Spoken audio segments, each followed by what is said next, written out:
este novelista, el escritor cubano más reconocido en la actualidad, nos dio una entrevista en exclusiva para el MST. Una importante y extensa charla donde nos habla no solo de Trotsky y Mercader, sino también de Stalin, los dramas del siglo XX y de Cuba. Y entonces entregamos esta entrevista en dos partes. La hicimos luego de pasar un pequeño rato bajo un aguacero cubano, que es como en todo país tropical, cuando llueve, llueve en serio, bastante mojados, pero la verdad valió la pena.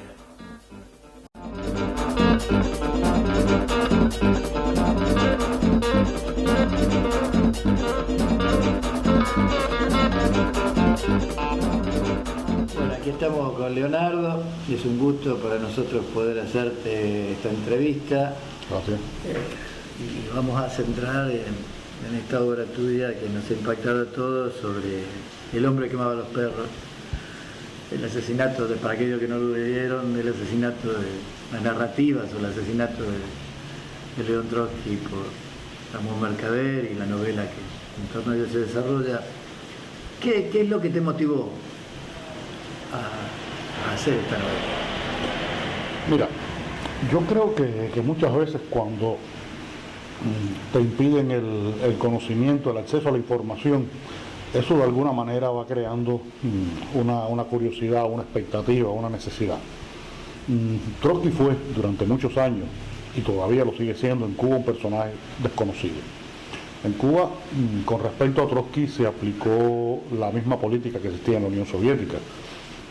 La política de que Trotsky no había existido, y si había existido, había sido para mal. En la Biblioteca Nacional había un par de libros de Trotsky, de estas recopilaciones de la editorial Progreso de Moscú de los años 70. Uno se llamaba Trotsky el traidor, otro Trotsky el renegado. Ese era el acceso a información sobre Trotsky que teníamos acá en Cuba.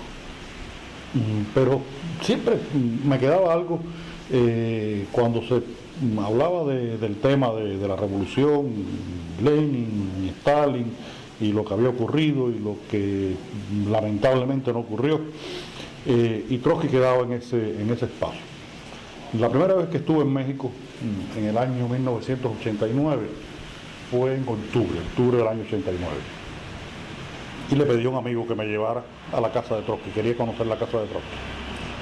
Yo tenía la referencia, de que era en Coyoacán, donde mismo, muy cerca de donde habían vivido Diego Rivera y Frida Kahlo, y tenía la idea, por lo que había leído, de que Coyoacán era un lugar remoto. Y ciertamente era un lugar bastante remoto en el año 1940, cuando Trotsky fue asesinado, pero cuando yo fui en el 89, ya el metro del DF llega hasta allí. Y llegamos a ese lugar, fuimos a la casa, estaba bastante abandonada, bastante poco visitada, muy en un estado de deterioro, bastante visible, pero allí había algo en la atmósfera que a mí me conmovió profundamente. El hecho de que este hombre que había dirigido a la gente durante la Revolución de Octubre, que había dirigido un ejército, que había firmado la paz con Alemania, hubiera terminado en aquel lugar tan apartado y que hasta allí hubiera llegado Stalin para matarlo, fue algo que me conmovió. Y creo que ahí está el origen de esta novela. Por supuesto, en aquella época mi desconocimiento seguía siendo grande, mi acceso a la información seguía siendo muy difícil, y poco a poco me fui enterando de cosas. Fui consiguiendo alguna literatura, leyendo algunos libros, y sobre todo me enteré de algo que ya definitivamente me colocó en el camino de la novela, y era que Ramón Mercader, el asesino de Trotsky, había vivido en Cuba durante 4 años y había muerto en Cuba en 1978. Creo que aquel fenómeno del desconocimiento y del ocultamiento de la verdad histórica sobre Trotsky, y el hecho de que Ramón Mercader hubiera vivido en Cuba, me fueron motivando, y empecé realmente una búsqueda un poco más profunda, hasta que decidí que tenía material para escribir una novela, y comencé entonces ya la investigación propiamente dicha para escribir esta novela. Y esta investigación, ¿Qué etapas tuvo que cumplir? ¿Qué características tuvo?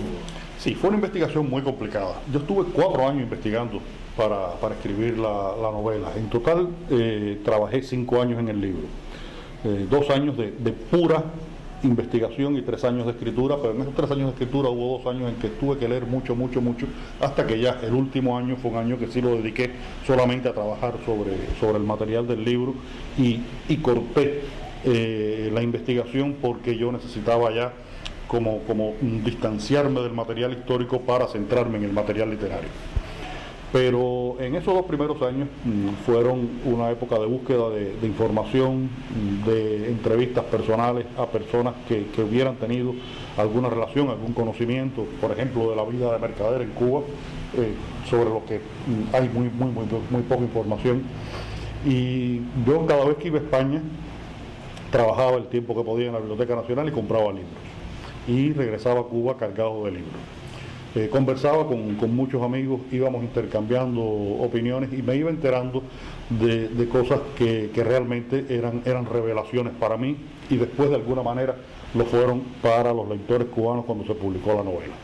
Porque fue una novela que desde el principio yo la escribí pensando en un lector cubano y en esa desinformación que tenía el lector cubano. Aquí hay varios elementos en la investigación que en distintos momentos son importantes en la novela y que tuve que profundizar en ellos. Por ejemplo, la Guerra Civil Española. Existe toda una bibliografía sobre la Guerra Civil Española publicada a partir de la apertura de los archivos de Moscú, cuando se sabe realmente muchos de las actuaciones de los agentes soviéticos en la República Española que no existía antes del año 90 y que cambiaron la visión de la Guerra Civil Española. A mí, la lectura de esos libros me cambió por completo la percepción de la Guerra Civil. Aparecieron algunas biografías sobre Trotsky que no cambiaban demasiado la percepción que existía en las viejas y buenas biografías de Trotsky, sobre todo la de Ducher, que me parece que sigue siendo insuperable. Y empezaron a aparecer algunos escritos en los que la figura de Ramón Mercader empezaba a cobrar una cierta forma. Está un libro que es escrito por su hermano y un periodista, su hermano Luis Mercader, sobre Ramón, que es un libro bastante intencionado, es el libro de un hermano sobre un hermano, pero de todas maneras me dio alguna información. Entonces tuve que ir como que profundizando en cada uno de estos elementos o procesos históricos o momentos específicos, qué pasó en los juicios de Moscú, cómo había sido el proceso de colectivización en la Unión Soviética a la luz de las nuevas revelaciones que existieron para poder tener una percepción bastante cercana de lo que pudo haber sido la realidad. Y te digo de lo que pudo haber sido la realidad porque un día sentado aquí en esta misma mesa, conversando con varios amigos, entre ellos un escritor español, él me dijo: Leonardo, tienes un grave problema con esta investigación y esta historia. Digo, ¿cuál es, José Manuel? Y me dice: es que en esta historia todos mienten. Y tú tienes que, entre esas mentiras, encontrar las posibles verdades. Y después lo comprobé en el mismo proceso de investigación y tratando de escribir esta novela, cómo completar determinadas percepciones, la regularidad de ciertos procesos, cómo se había mentido durante tantos años que a veces resultaba imposible llegar a establecer una verdad, y porque también hay verdades que quedaron ocultas y que nunca se revelaron.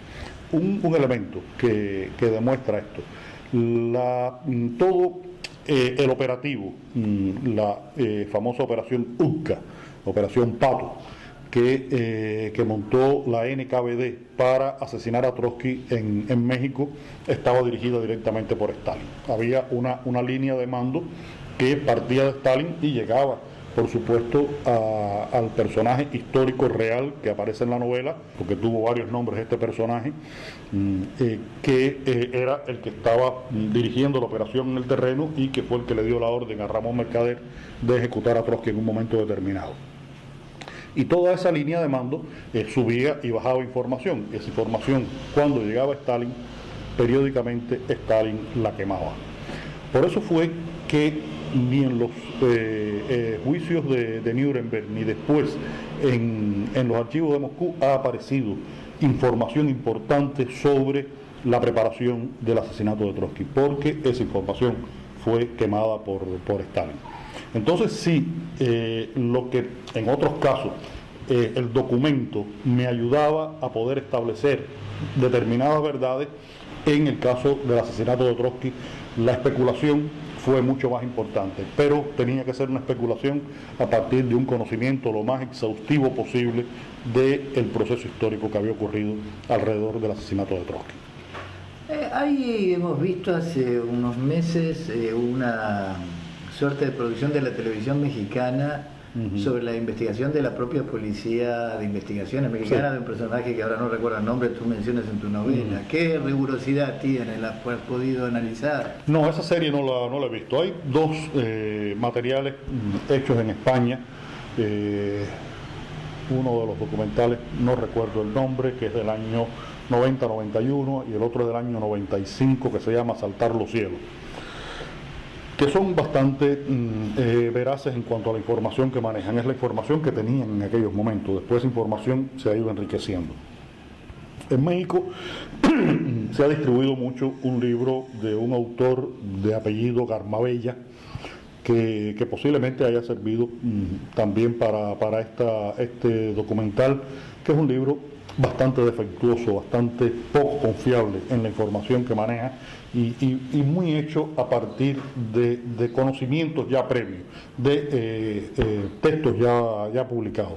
No lo he visto ese material, me gustaría verlo porque así pudiera tener una capacidad de poder juzgar realmente, pero los dos materiales españoles, el primero hecho por Televisión Española, el segundo es una producción independiente dirigida por Javier Riollo y José Luis López Linares, Asaltar los cielos, son dos muy buenos materiales.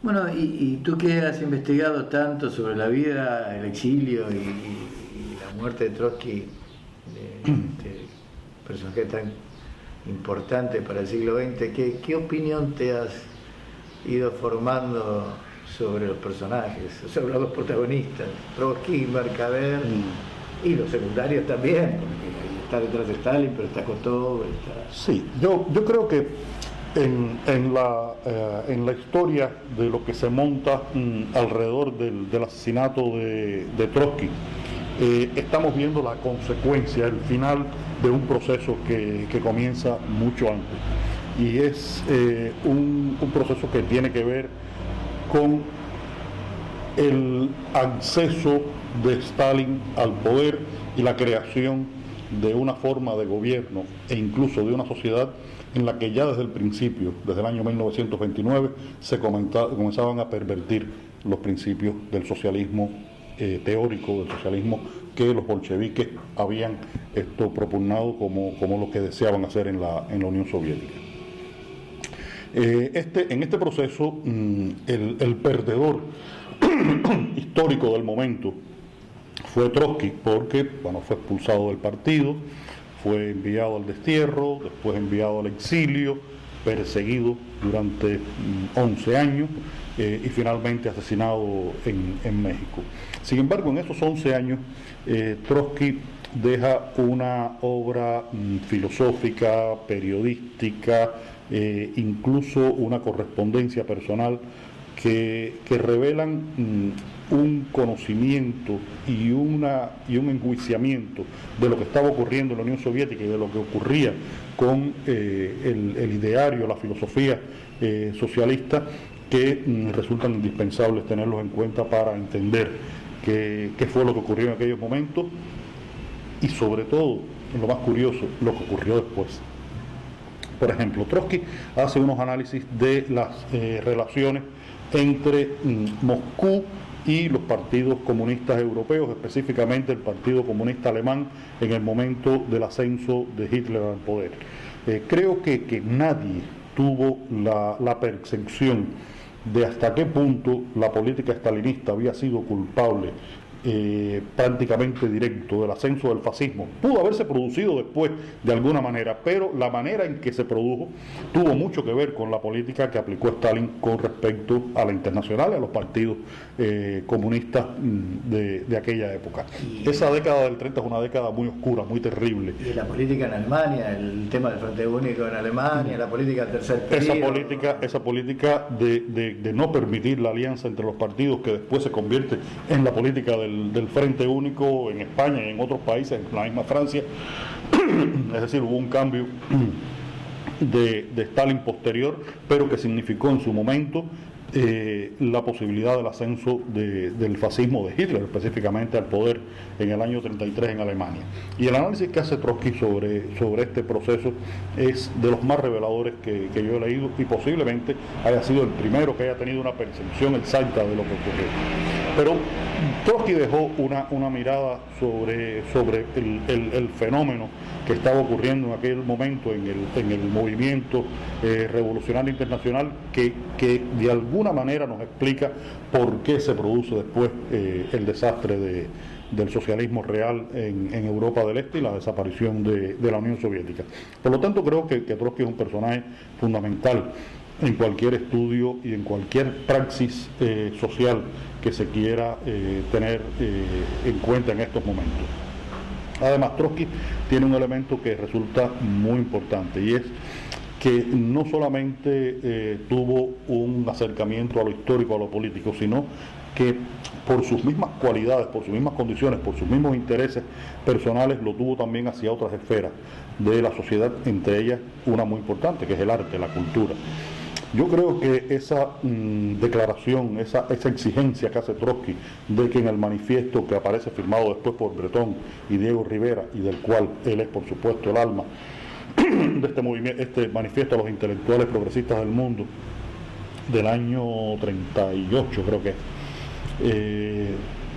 cuando exige, cuando pide que en este manifiesto se declare que no hay ningún condicionamiento para el arte, hay una libertad absoluta para el artista, está dejando algo que desde el pensamiento socialista es la visión más avanzada que ha existido sobre el arte.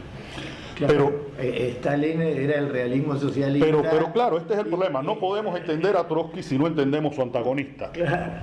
Porque cuando llegamos a Mercader y a Kotov, es decir, los que están sobre el terreno, lo que estamos viendo son los personajes engendrados por la política de Stalin. Creo que el antagonista, aunque no aparece físicamente en esta novela de Trotsky, es por supuesto Stalin.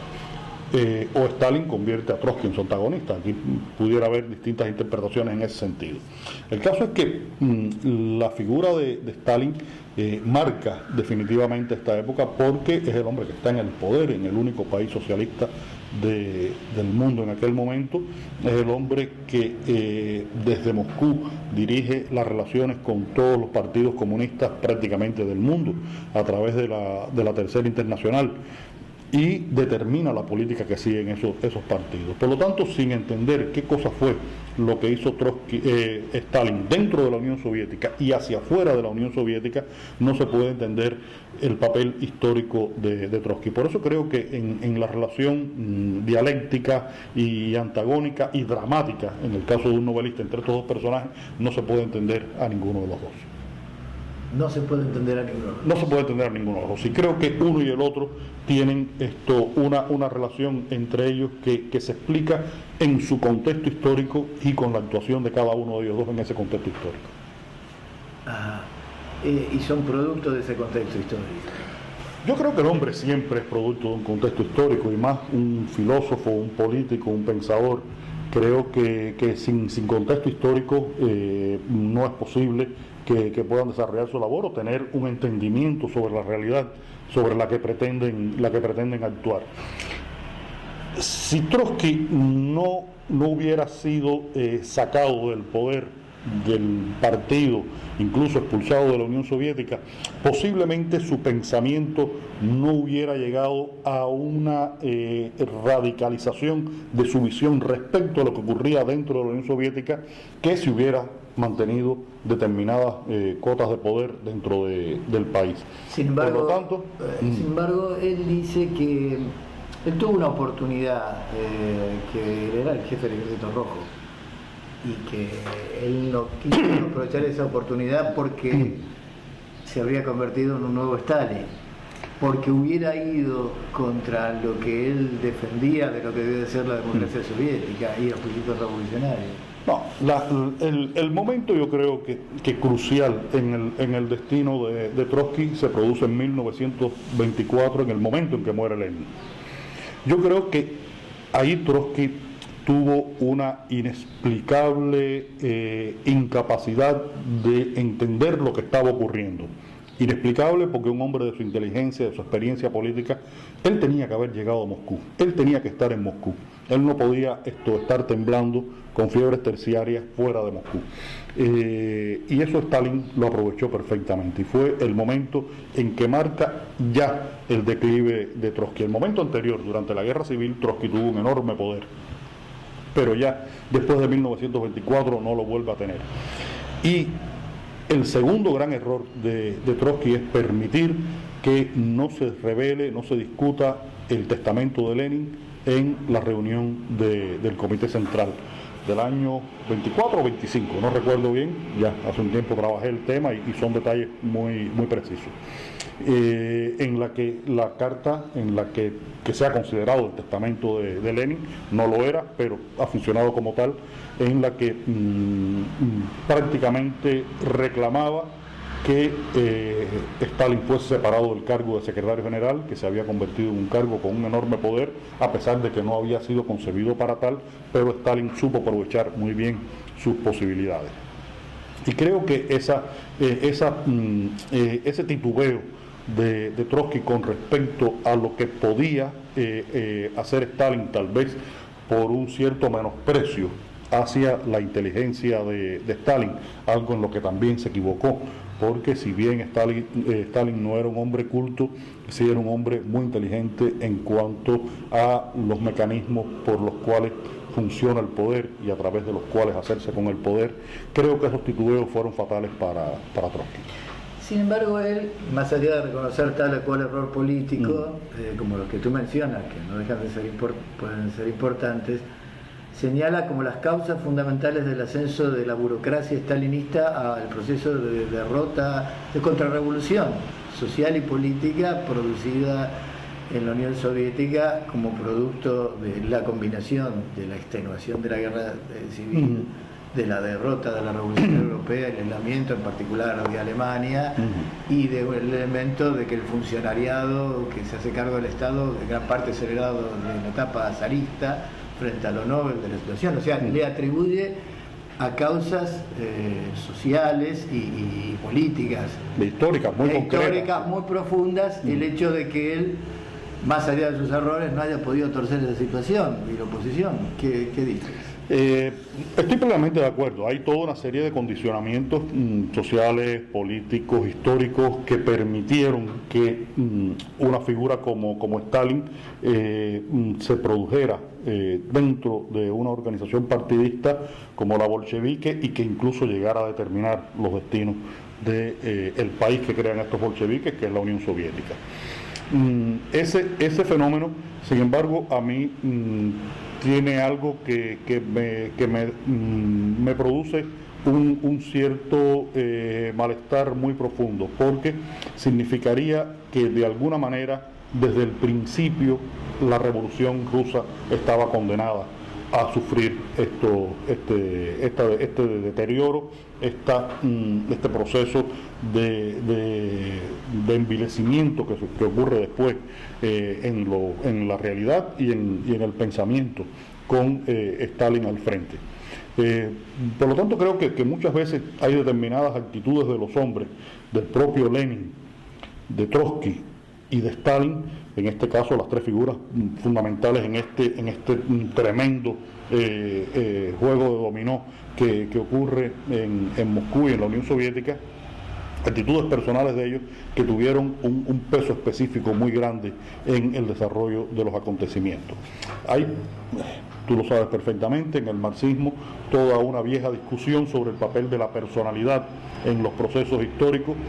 Yo soy de los que pienso de que las personalidades tienen un peso que puede ser determinante en determinados momentos de los procesos históricos, a pesar de la inevitabilidad dialéctica de la realidad, de determinados movimientos de la realidad, pero que sí, que las personalidades pueden tener un peso muy importante. Bueno, en eso coincidimos. El problema es cuál es la relación entre uno y otro. No, podemos tener una discusión eterna. La hermana de Lenin decía que, la mujer de Lenin decía que hubiera terminado Lenin preso con Stalin, hubiera podido que pese a su peso político, incluso el aparato del partido que él había creído, le hubiera sido muy difícil dar vuelta a ese proceso sin dar vuelta a las causas sociales que le daban base, lo cual no quiere decir, va en contra de lo tuyo, o sea, sí.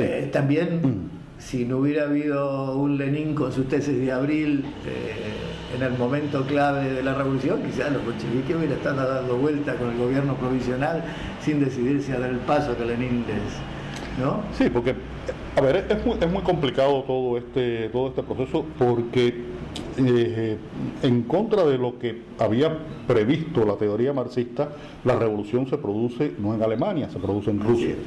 Y esto crea unas condiciones completamente diferentes para el desarrollo de este fenómeno que estaba visto como un movimiento dialéctico ascendente en el cual las propias contradicciones del capitalismo iban a llevar de un capitalismo avanzado, que era en esos momentos el capitalismo alemán, podía llevar o el norteamericano podía llevar a la revolución, y ocurrió en el eslabón más débil de la cadena. Es decir, que hay toda una serie, la realidad impone toda una serie de condicionamientos a la hora de poder analizar teóricamente estos procesos. Estoy completamente de acuerdo contigo. Yo pienso que la capacidad de conspiración, de juego sucio, de manejo de las conciencias que tuvo Stalin fue algo que escapó por completo de la comprensión del propio Lenin. Y Lenin, creándole un puesto menor dentro del aparato partidista, le estuvo creando a la vez el ascenso directo hacia ese poder absoluto que llegó a tener Stalin. Es decir, que en buena medida el propio Lenin es culpable del ascenso de Stalin y hubiera sido tal vez incluso una de las víctimas de ese ascenso.